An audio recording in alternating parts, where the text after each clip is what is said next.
that describes a pretty dark situation, the first half of the verse, and then the second half is hopeful.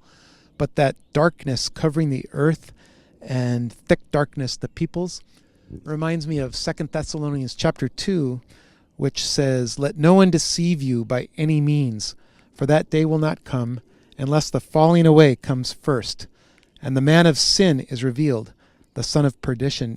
That's in verse 3. And thinking about that concept of the man of sin must come first, jumping ahead to verse 8. "And then the lawless one will be revealed, whom the Lord will consume with the breath of his mouth and destroy with the brightness of his coming." Lawless there is the Greek word anamas, which is lawless. I've underlined not subject to the Jewish law, by implication, a Gentile. And isn't that just what you often hear in church from pastors is, well, we're no longer under the Jewish law. We're brought in the church. It's different. It's Gentiles and it's not under the Jewish law. That's the definition of anamas, the man of sin.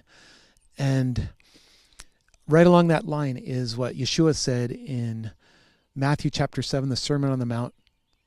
He said, many will say to me on that day, "Lord, Lord, did we not prophesy in your name, and in your name cast out demons, and in your name perform many miracles? And I will tell them plainly, I never knew you. Away from me, you anamia." The word for lawless there is anamia, and that means iniquity. Those of you who are lawless or wicked.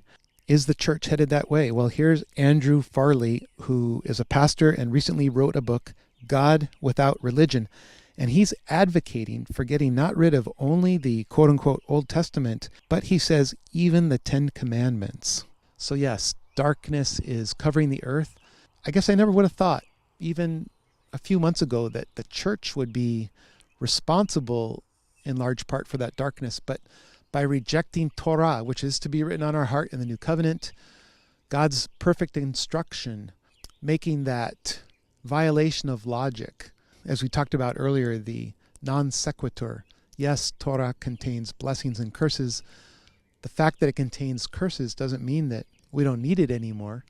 Instead, we should be glad that Yeshua has become a curse for us.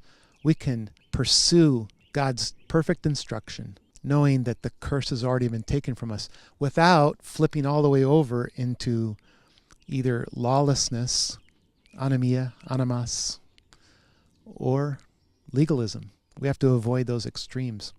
Can you do it?